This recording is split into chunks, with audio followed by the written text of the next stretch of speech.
अरे बच्चों, let's see the question. So question में बोला गया कि assume that the nuclear binding energy per nucleon versus mass number is shown in the figure।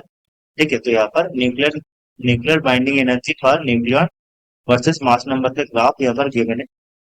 हमें find करना होगा इन चारों ऑप्शनों में से कौन सा ऑप्शन सही होगा। ठीक है, सो इस क्वेश्चन का की कॉन्सेप्ट हम डिस्कस कर लेते हैं। ठीक है, सो इस क्वेश्चन का की कॉन्सेप्ट हो जाएगा, की कॉन्सेप्ट। सो यहाँ पर पहला कॉन्सेप्ट क्या लगेगा, दैट इज न्यूक्लियर रिएक्शन। ठीक है, तो न्यूक्लियर रिएक्शन में क्या होता है, इन न्यूक्लियर रिएक्शन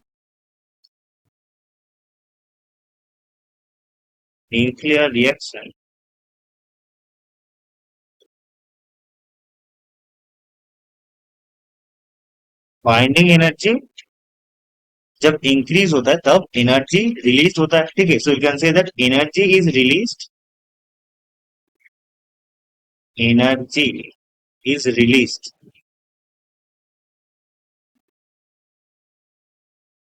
when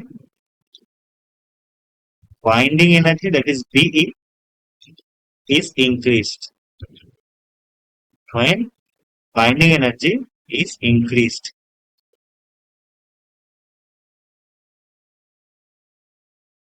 ठीक है, दैट मीन्स लेट्स से कि एक पेरेंट न्यूक्लियाई है। ठीक है, ये ब्रेक होके डॉटर न्यूक्लियाई वाई और जेड क्रिएट हो रहा है। ठीक है, तो यहाँ पर एक्स क्या है, एक्स इज रिएक्टेंट। ठीक है, एंड वाई प्लस जेड क्या है, दिस इज प्रोडक्ट। ठीक है, तो जब binding energy of the product, ठीक है, will be greater than binding energy of reactant. ठीक है, तब इस केस में क्या होगा, एनर्जी रिलीज होगा। ठीक है, तो डेल ई क्या होगा, इस केस में पॉजिटिव होगा। ठीक है, जब binding energy of the product greater होगा binding energy of the reactant. ठीक है, और एक कॉन्सेप्ट यहाँ पर क्या लगेगा, that is concept number 2, that is nuclear fission and nuclear fusion. ठीक है, सो फिजन क्या है, फिजन। ठीक है, न्यूक्लियर फिजन इज जब one nucleus breaks into multiple fragments. ठीक है, लेट्स से कि एक न्यूक्लियस हेवी न्यूक्लियस, ठीक है, ये दो छोटे छोटे फ्रेगमेंट्स में ब्रेक हो गया। ठीक है, इस फिनोमेना को हम न्यूक्लियर फ्यूजन बोलते हैं। ठीक है, ना फ्यूजन किसको बोलते हैं, न्यूक्लियर फ्यूजन। ठीक है, न्यूक्लियर फ्यूजन हम बोलते हैं जब दो न्यूक्लियॉन्स, ठीक है, आपस में जुड़ के क्या हो जाता है, एक हेवी न्यूक्लियस बना लेता है। ठीक है, इस प्रोसेस को हम बोलते हैं न्यूक्लियर फ्यूजन।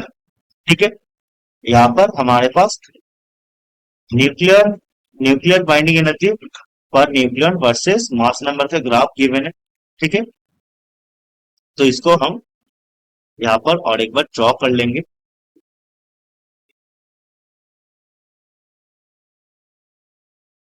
ओके, यहाँ से ग्राफ कुछ ऐसा था।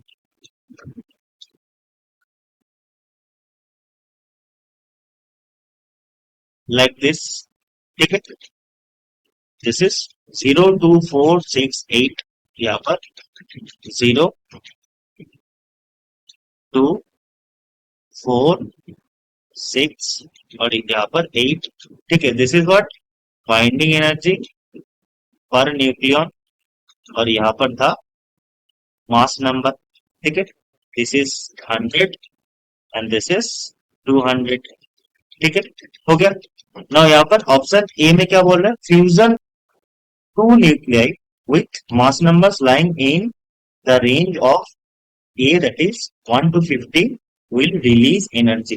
ठीक है, सो यहाँ पर ए में क्या गिवन है कि मास नंबर 1 से 50 के बीच में है। ठीक है, मास नंबर 1 से 50 के बीच में, और क्या हो रहा है, फ्यूजन हो रहा है।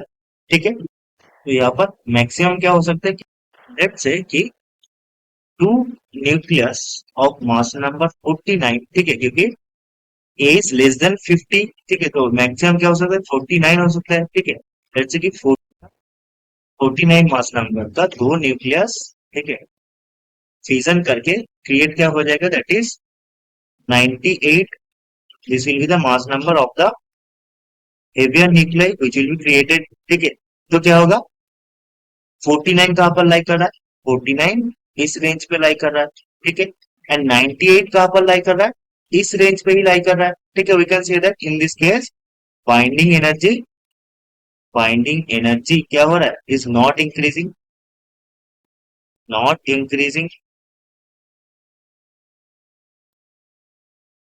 ठीक है। और अगर बाइंडिंग एनर्जी इंक्रीज नहीं होगा तो क्या होगा, एनर्जी रिलीज नहीं होगा, ठीक है।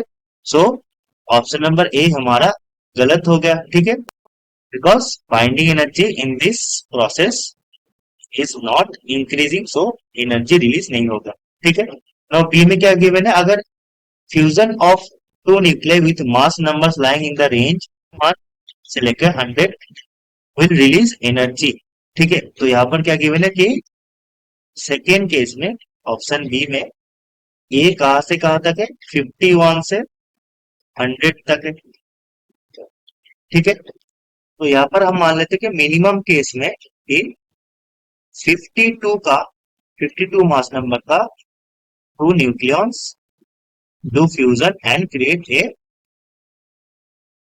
न्यूक्लियस ऑफ मास नंबर क्या हो जाएगा, 104, ठीक है।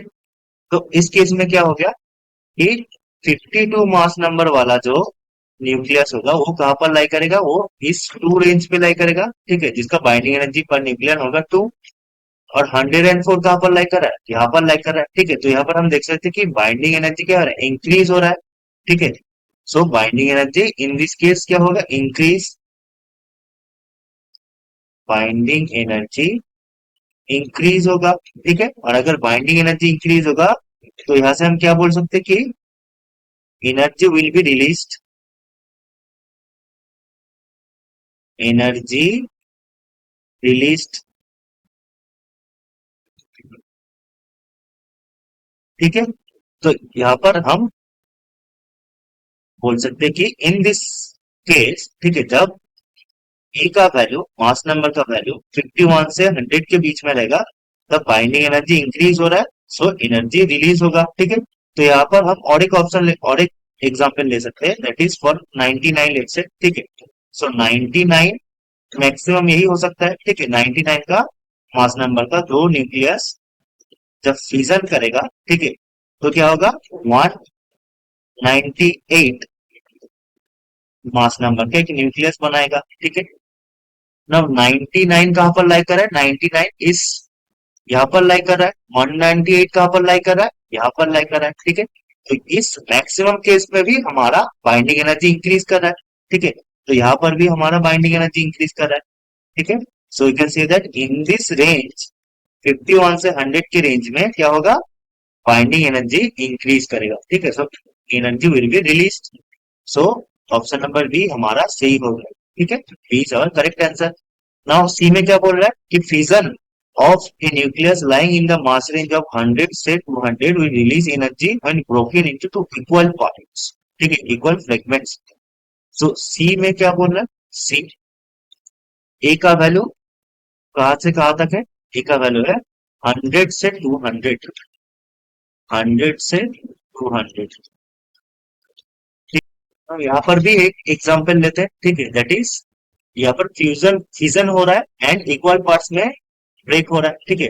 So let's say 102 mass number का एक न्यूक्लियस ब्रेक होके 50 नंबर का टू डॉटर न्यूक्लियर में ब्रेक हो रहा है, ठीक है। तो यहाँ पर क्या हो रहा है, 102 ये कहां पर लाई कर रहा है, इस रेंज पे लाई कर रहा है, एंड 51 इस रेंज पे लाई कर रहा है, ठीक है। तो यहाँ पर क्या हो रहा है, बाइंडिंग एनर्जी क्या हो रहा है, डिक्रीज हो रहा है, ठीक है। सो इस केस में बाइंडिंग एनर्जी क्या हो रहा है, डिक्रीज हो रहा है, ठीक है। सो एनर्जी रिलीज नहीं होगा, सो नो एनर्जी रिलीज, ठीक है। So you can say del ये क्या हो जाएगा, यहाँ पर नेगेटिव हो जाएगा, यू कैन से, सो एनर्जी रिलीज नहीं होगा, ठीक है। सो ऑप्शन नंबर सी हमारा गलत हो गया, ठीक। डी क्या बोल रहा है, fusion of A nucleus lying in the mass range of 200 से 260 will release energy when broken into two equal fragments. ठीक है, तो यहाँ पर लास्ट ऑप्शन हम देखेंगे डी, दैट इज यहाँ पर 200 से मास नंबर 260 तक है। ठीक है, तो यहाँ पर भी हम एग्जाम्पल लेंगे। सो मिनिमम क्या हो जाएगा, लेट्स से 202 का एक पेरिल न्यूक्लाई ब्रेक होके क्या हो रहा है 101 का, तो एक डॉटर न्यूक्लियर में ब्रेक हो रहा है। ठीक है, तो इस केस में 202 कहां पर लाई कर रहा है, 202 यहाँ पर लाई कर रहा है। ठीक है, एंड 101 कहां पर लाई कर रहा है, यहाँ पर लाई। सो इस केस में हम क्या बोल सकते हैं कि बाइंडिंग एनर्जी क्या हो रहा है, इंक्रीज हो रहा है। ठीक है, और अगर बाइंडिंग एनर्जी इंक्रीज होगा तो एनर्जी रिलीज होगा, that means you can say del E क्या होगा।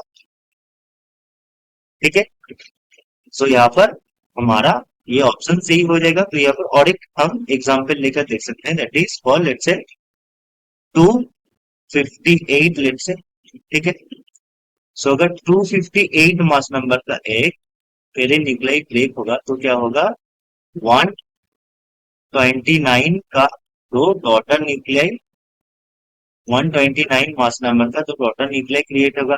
ठीक है, तो यहाँ पर भी सिमिलरली क्या होगा 259 258 कहां पर लाई कर रहा है, यहाँ पर लाई कर रहा है, एंड 129 यहाँ पर लाई कर रहा है। ठीक है, तो इस केस में हम बोल सकते हैं कि बाइंडिंग एनर्जी इंक्रीज हो रहा है। ठीक है,